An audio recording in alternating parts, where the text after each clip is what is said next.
Hello, welcome back to the Victoria's Wool Podcast. I'm Victoria. I'm a knit pattern designer living in the Pacific Northwest, and this is episode 34, I think. I'm wearing my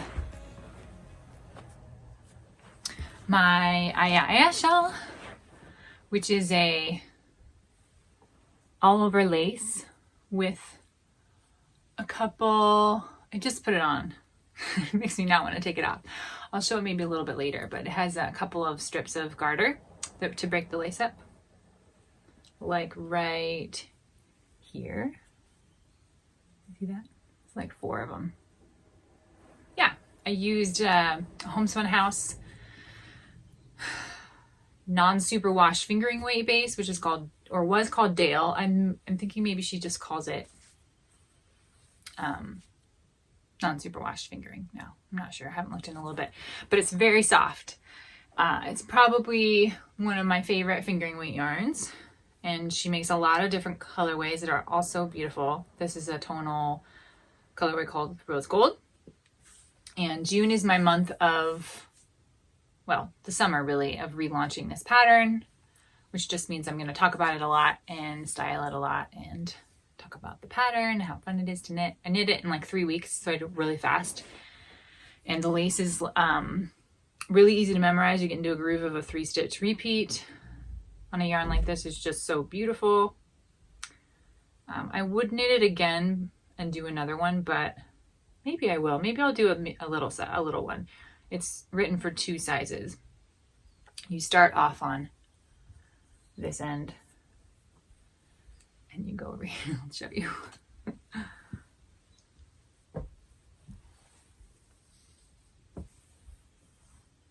Nope.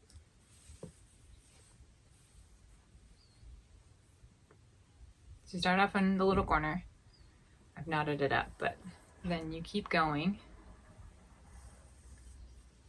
Keep going, and then you bind off all on this one long edge. So you can make it as big as you want to, which means that if you have less yarn, you can make it smaller. I think the little one stops at this, right before this garter strip.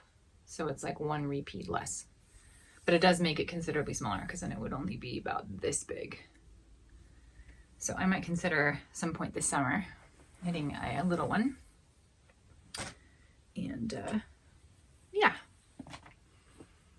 I think it's one of my most popular designs, and I always sell a lot in the summer. So I like to re-release it, talk about it more. I would like to do more shawls this shape, and they just are, if they're really, really big, you can do the cute little knot thing. In the winter time, or when in the colder months, I'll wrap the whole thing up and like tuck the ends in. So I like to do that because I like my knits to be as versatile as possible. And I live in a pretty temperate climate, so it doesn't get super cold here. So I can technically, I think, wear a lot of my knits year round. It is June 3rd, and it is still like a cold, dreary spring. Usually June is a cold month for us, but May was cold, April was cold. I end up spending a lot of springtime normally out on the lawn, reading outside and knitting outside. I've only done it once. It was just the other day because it's just been really, really gray and raining a lot. In fact, it was super, super rainy earlier. So it kind of seems like it's going to be the trend for the, of course, rest of spring season and into summer. So we'll see how it goes. But that means more knits get to be worn. And that's not so bad. Some yarn from Iceland. Bought some Lopi. And then I have just a little bit of progress on my 2 knits that I showed last week. And I cast on something new. So I guess I don't care what order I do it in. And I'm sure you don't care either.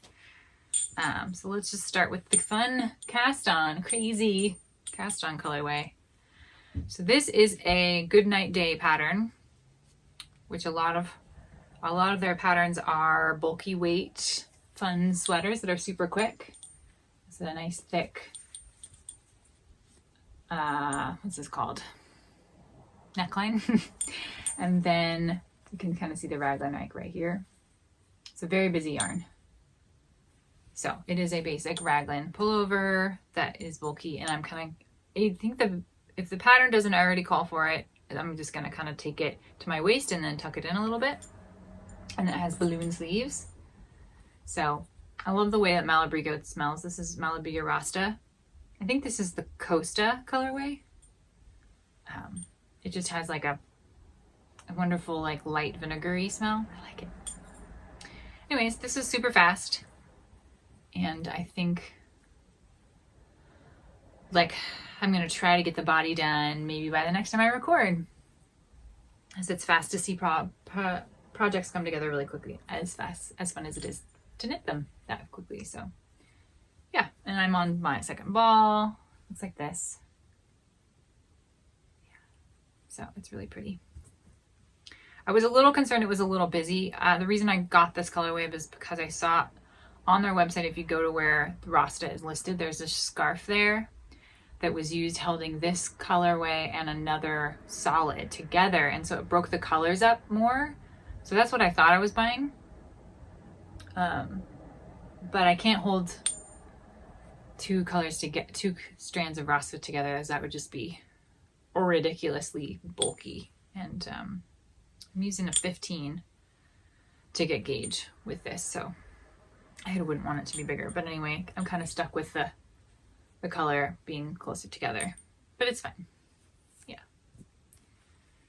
And if I didn't talk about it before, the reason I'm casting on a bulky weight at the end of May, or the reason why I did do it, is because I know that if I don't do it now, I will probably lose enthusiasm for it as a project, and I'll have these skeins of yarn that I got that I don't have a purpose for. And so sometimes I do that. I'm like, well, this is really the best.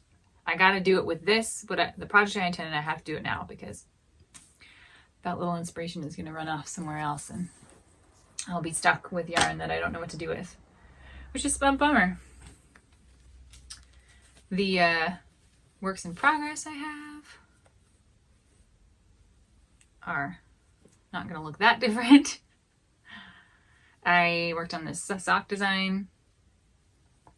I had to rip it out several times, so I haven't gotten very far, but I did work on it a lot, I swear. I just had to rip the heel out multiple times. And then got it right. You can see the beautiful, like, tidy gusset that I just worked to perfection. And then getting the transition into the heel flap perfect also. And yeah, now I'm back to just striping on the foot, which is the fun part.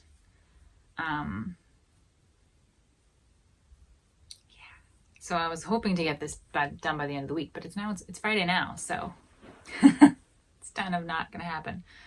I have been having a little bit of wrist strain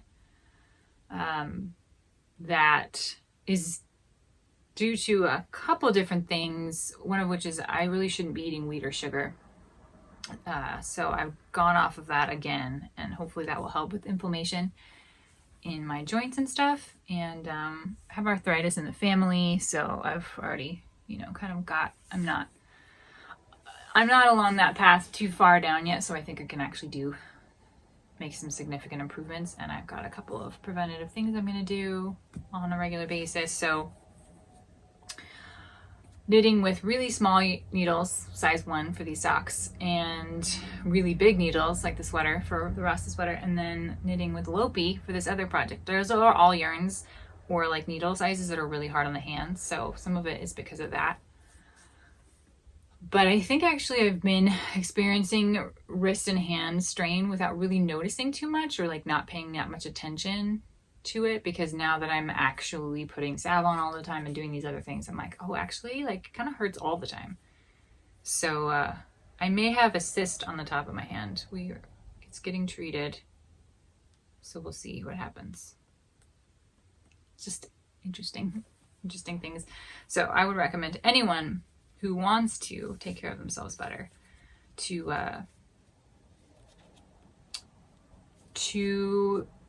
pay attention to do preventative stuff. Maybe to read Carson, the Knitting Comfortably book that's right here by Carson Demers that he wrote, which I bought and I haven't read yet. So it's the kind of things where you like don't do the things that would be good for you until you're already hurt, until you're like already injured. And so many of my testers have had to bail out too because of injury, you know, and it's like, yeah, because it's a stressful, you're trying to knit by a certain time, so you're knitting a lot, and you're maybe like more stressed, and so yeah, you're gonna hurt your hands, or you already have the disposition that you will, a situation where you will hurt your hands. So I think it's pretty common. Oh, that's where that chocolate bar went. I was wondering. It's in my knitting basket. I even had a thought of like, I should check my knitting baskets, because that happens a lot, right? I take my knitting and my chocolate off somewhere together.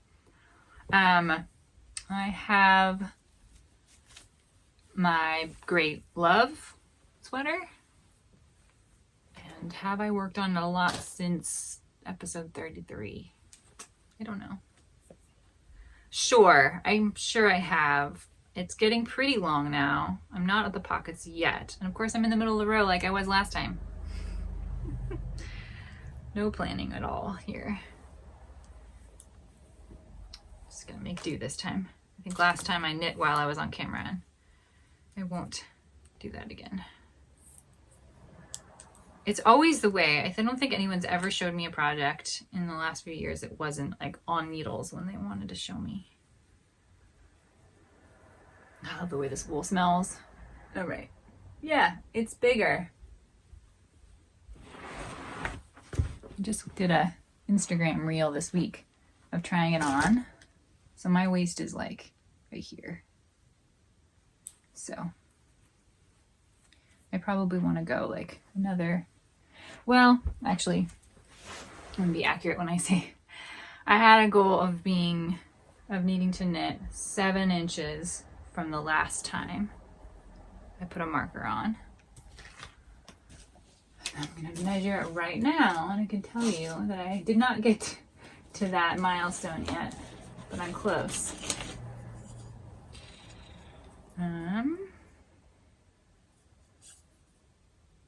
Yeah, I'm at 5 inches. So in 2.5 inches, I will try it on again and see where I am at with it. And I'm excited because it fits really well. I'm glad I pulled the arms out. I'm glad I ripped the sleeve back, and I did it again because the sleeves fit great. And I'm glad that it's just fitting really well. It's looking really good, and that rarely ever happens. And I think I've been thinking more lately that when I plan and I'm really careful with the decisions I make, and I'm not just rushing to get something done, then I get better results from that usually. So I'm happy with both the flam sweater I made and this one. They're really good patterns, and I'm also listening to my instincts more and thinking about my past experiences more with my decisions. Like I have said in the past episodes, I'm not binding off my sleeves anymore. I'm now putting it on a barber thread, a barber tube, and like waiting until the sweater is done before I decide that the sleeves are the right length. I don't know if you've ever noticed, but when you knit a sweater and you like wear it and you bend your elbows a lot, you actually shorten the sleeve because yarn can't stretch horizontally and vertically at the same time very well. So when you bend your sleeve, you actually make the elbows bigger and the sleeve will actually shorten up. So that may not be something that really bothers a lot of folks, but I have really long arms, and I am always trying to make my sweaters have long enough sleeves. So I think I'll have knit long enough, and then I'll wear it and the sleeve will be shorter. So I'm like, but and it's because I'm, stretching out the yarn horizontally. So by really making sure that they're long enough at the end, then I can also remember, oh, maybe I need to knit like 1/2 inch to 1 inch longer to accommodate the sleeve, so the elbow. Anyways, I'm really happy with this one, and hopefully my wrist will let me work on it a little bit. Those are my projects, things happening. And then this week where did I end up? Oh, so I am a really big fan of Melody Hoffmann, Bee Mandarines. She's probably one of my favorite knitwear designers, and I really like her. I'm a Patreon member of hers, so I get to see all of her works in progress and her designs in progress. She goes on her Patreon. She'll go really in depth on why she makes the decisions she does and what she was thinking about and the inspirations and everything. And I love her aesthetic, and I love how focused she is on using natural fiber. I really like natural fiber too. And she spends a lot of time outside in her allotment garden and foraging for food, and that's like her whole thing. And I have, 2 other jobs that are in the small farm food industry. I work at farmers market every week for a small goat dairy here on the island I live on. And I also do administration and marketing work for another farming business that's now relocated to Oklahoma. But so that's really something I care a lot about too. But Melody and I also share a love of Lopi wool, Icelandic wool from Icelandic sheep. And I have knit, I think I've knit 2 of her Lopi sweaters. I've knit a bunch of other Lopi sweaters, and I'm obviously knitting one right now. And so she has a new sweater she's working on that's not out yet, even for the Patreon members. But I have yarn for it now. I'm ready.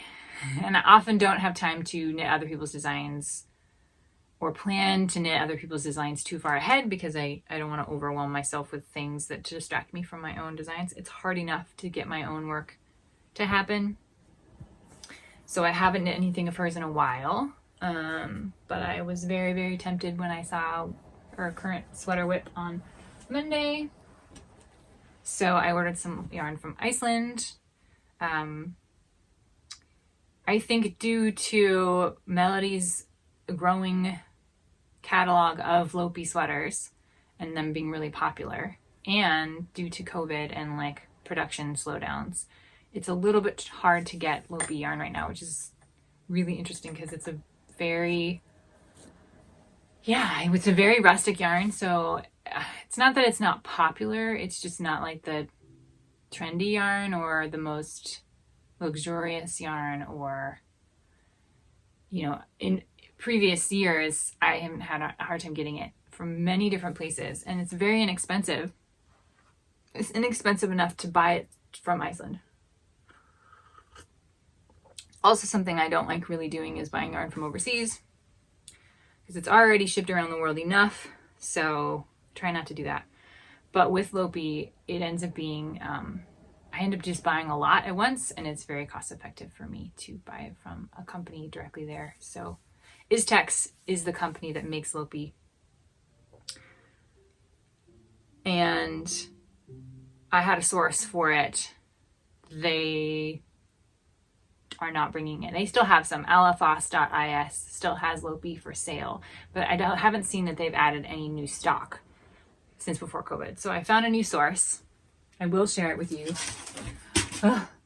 so that you can buy from them too. What's it called? It's boxes here. It's called the Icelandic Store, and they had large quantities of everything, and you can't get quantities of things in the US right now. At least the little browsing I did. If you've got a source, great. You can share it. You can not share it with us in the comments. But all the colors that I wanted were available, and so I got really excited and bought a lot of it. And it came in this really small box. Look how small this box is. And I'm going to show you how really packed it in there. So I got a bunch of plates of Plotulopi. And I was going to look the colors up. Maybe I'll take a moment and pull up their website so that I can tell you accurately what the colorways are. Okay. I bought 10 skeins of Lettlopi in one color. which is color number 85, called Oatmeal Heather, which is a very, very light brown, taupey, maybe beige, you could maybe say, which is not a really like totally exciting color, but I decided I needed to get more into like a little bit of browns, and because they really are a great background color for other colors. So previous bouts of buying Lopi have been me buying a lot of the light grays. I have Plotulopi plate stacks of, I think, a dark gray and a black, and I got a yellow at one point because I knit the Tulip sweater from Melody Hoffmann too in yellow. So I like to, I don't know what I'm going to do with this one particularly, but I got a bunch of it. And it's really pretty. The only other skein of Lettlopi, which is their worsted. This is 1402, which is called Heaven Blue Heather. And I got this because there's a sweater called, what's it called? First Light. And I'll link it below. That my friend Tanya and I are going to knit come September 1st. We're going to start a sweater cal together. And I was looking for the colors. There's a bunch of different really pretty color combinations on the Patterns Ravelry page, one of which I picked out for my version. And sometimes I really like to make my own color combinations. And as a designer, totally, I get to have that freedom and everything. There's sometimes where I want to make something like the colors that I'm seeing somebody else use. I guess I have a certain response to that. And so I can't get that out of my head. And so there's actually several on this pattern that are really pretty that the designer used. And I was fully willing to just go with that. So this is the main color. The color work will be in blue, and then there's little highlights of the lighter blue. And it's really pretty, and I'm glad looking at these colors that came in the mail today. I'm so glad that I picked them because they're really, really nice. And I'm even thinking of adding, there's a little embroidery with this color. I'm going to add maybe a little bit of the apricot, which is a lighter orange, kind of intermixed in there because I think a little light orange in here would be really lovely. I'm always striving for color balance when I do color combinations. So having a little bit more warm in this that's rather blue and cool toned, I think would suit me. This cake is, let me pull up those colors.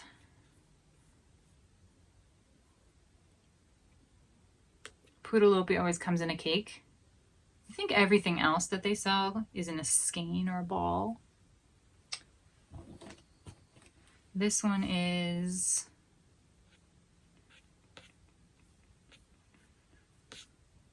Bliss. Blues Blue. 2022. This year. Blues Blue. So this is a gorgeous color. And I'm really into blues right now, so I'm also excited that I picked a couple of blues for that. Got a couple of the plates. This is the contrast color for that sweater. And then I got sweater quantities of the Ivory Beige, which is 1038. I got a sweater quantity of 003, which is light beige heather. And I got a sweater, these are more than a sweater quantity. Sweater quantity for me would be like maybe 4 plates. This is 1030 and this is Oatmeal Heather. So all these plates were in that little box. I just want to hold them all together. Which is so exciting to get this much wool. Oh, so exciting. And I love the plates. I think they're really fun shapes to work with. In my little experience, I think what have I done? 2 sweaters with plates with Plotulopi. You do have to be careful of a couple things because this is an unspun wool. If they come like this, where they're stacked together and they're not individually wrapped, they are attached to each other like this. And that doesn't really matter. But just know that you will have to break the yarn if you want to get them to part.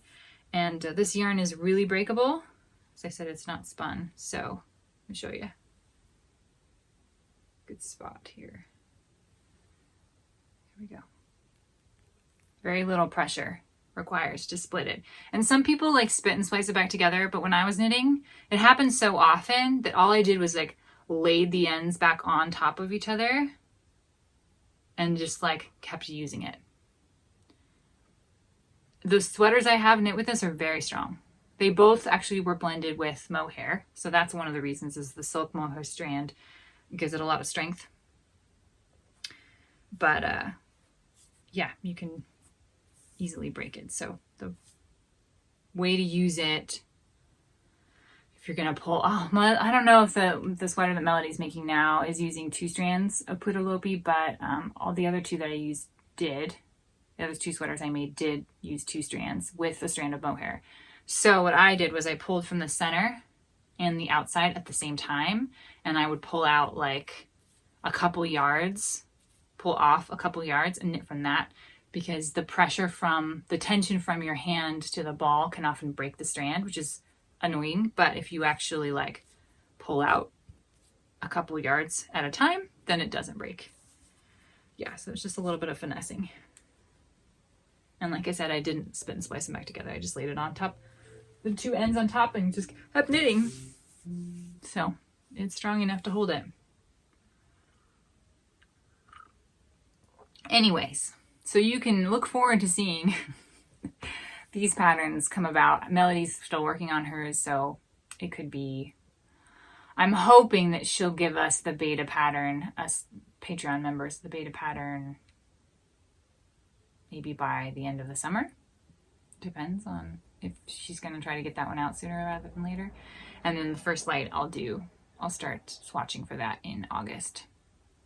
But yeah, I bought, quite a lot of yarn, and it came really fast, and the shipping's expensive from that shop just because, I don't know why. I can't say why they decided to have it, but you're buying it internationally. So I did the math. If I I bought 34 skeins, I think, 34 units, and how much was the shipping going to be for each unit? And I broke it up that way. And I was like, okay, well, these plates are like $5 on there, and the Lopis are like $3. And so if I just add like $1, it was like $1 something onto each skein. That's how much the shipping was. So it felt doable for me. And now I have tons of, I don't know what I'm going to do with this lighter brown. I just got it because, oh yeah, I didn't mention that fact that these 2 are going to be the colors for Melody's sweater, the Through Shadow sweater. I really like how close they are. It's very subtle color work. It's a yoke sweater with color work. And I just really fell in love with it really, really quickly, which is why I bought all this yarn, because I saw that, and then I went looking for Plotulopi and found this website, and then remembered I needed Lopi yarn for the other sweater. So that's how that happened. And I don't know what this medium in between color is going to be, but I just really liked it. It's so inexpensive because each one of these stacks is like $37 or something. So it's really, really inexpensive yarn. That's why I also need to like help my wrists get a little better, because Lopi's hard on my hands. And so I need to do some work this summer to make it better, and then I can, especially Plotulopi. It's funny that I'm like dealing with this wrist thing, and then I bought the exact yarn that I know is hard on my hands, and I'm knitting only things that are hard on my hands. It's like I should knit some like soft merino, worsted weight, something that's on a really light, like really loose gauge, so that would be just so much better for my hands. But that's not what I chose. So anyway, I'm gonna make it work. But yeah, I also had a really great conversation with Anastasia of Anastasia Creates. She's a coach for businesses in the fiber industry. If you haven't heard of her, I'll post her below. There's a couple of different support group kind of like classes for designing business in the fiber industry that I'm part of, and I think I'm a part of 3 actively right now, and hers is just the most recent one, and I'm taking her marketing foundational class. But I talked to her one-on-one this week and talked to her about the why of my business. If you have subscribed to my newsletter, you got a newsletter last week about me just wondering what the purpose of my business is again, and reminding myself of what my values and beliefs are, and kind of going through that process. And talking to her on the phone, I started the conversation thinking that I didn't really have a why for the business. And at the end of the conversation, realized I totally did. And I act from that place all the time. I just don't know I'm doing it. So it was really interesting to see how the choices I make and the way that I market things and the way that I talk about things are all in line with my purpose. But I just sort of like wasn't thinking that I was. So it was really interesting for me to find that out. And I can't say I probably will make big changes. Maybe I'll be using more direct writing and language about my beliefs and values and why I'm doing this little fiber business and podcast, because I think it's already there. But yeah, it was just really, really funny. For everything that she asked me, I was like, oh, that's connected to the why. The why of my business is that I believe in being creatively brave, and that we've been often raised to think we're not creative at all, and that we don't have any talents or abilities and not have confidence in the things that we make. And so I started the business to both encourage myself in that belief and that in the act of making things, and also to really help other people see that in themselves, because I think we're all creative regardless of what we're doing and what we're making. I think accountants are creative. I think mothers are creative. I think people are creative more than just painters and people that write music and fine art. You know, I think crafters and makers are artists as well, and we're all creative. So it's the goal of me doing this whole thing. And I think I get bogged down in the practical aspects of the business, because pattern writing and pattern development and taking an idea into a actual physical thing where you have to make all these decisions, and it takes, up to 6 months or more, and anywhere from really 3 months to a year, depending on how big and what kind of thing it is.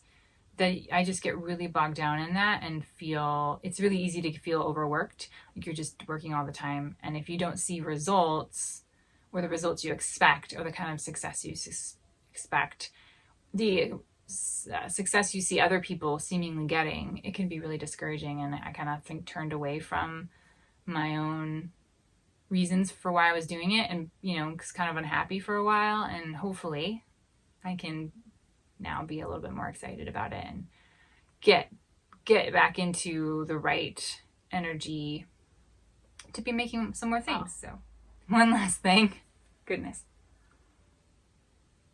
I mentioned this, I think, if not last week, then the week before, that I have a pattern coming out in Brooklyn Tweed summer collection for 2020. It's a shawl called Widen, and they're releasing their summer collection, a couple patterns a week for 3 weeks, I think it is. So my shawl's coming out on June 15th in the first drop. And I just looked through all their photos. I knit the shawl and then sent it to the company, and they photographed it and did the pattern layout. And it looks really good. And I wish I had it here to show you. I did do a podcast episode of it, but they need to be the ones that are doing all the marketing for it. So I don't know if that will ever get seen, but I will get it back eventually physically, and then I'll bring it out on camera and talk about it a little bit more. But there's a photo that I'll post on my Instagram. So if you're not following me there, you can go find me at Victorious Wool. Keep an eye out for this picture of it hanging on the back of a pickup truck, because there's a bumper sticker on the pickup that's from where I live that was totally coincidental to them photographing it, and it wasn't photographed where I live at all. And so I didn't even notice it when I first looked through the photos, but I saw that bumper sticker and I zoomed in and I was like, oh my gosh, this car at some point either was on this island, or somebody threw that bumper sticker on it, because it was photographed in Oregon. So I just thought, I texted, I emailed Brooklyn Tweed today and I was like, do you know this? And they were like, that's crazy coincidence. So it's like my shawl with a bumper sticker from my town in the same photo on accident. So it's really cool. Anyways, it's a DK weight arbor asymmetrical shawl that starts at the widest point and then you decrease on one side and go up. So you make a right angle, and you kind of it's not the same construction as this one, and it has a slightly different angle to it, but it's very cool. It's still asymmetrical. And I used 3 different stitch patterns. And when I was blocking out that shawl, and I was like walking around the table looking at it from different angles, it totally had this mirage effect. And the theme of the collection is the high desert. So I was like, wow, okay. I did not plan to do that, but you totally get a different effect if you move around, see it from different sides. So I thought that was cool. Anyways, that comes up in a couple weeks, so look for that. You can buy that from Brooklyn Tweed directly. Yeah. I hope you have a great weekend. Get some knitting in, get some time outside. I'll be here knitting. Bye.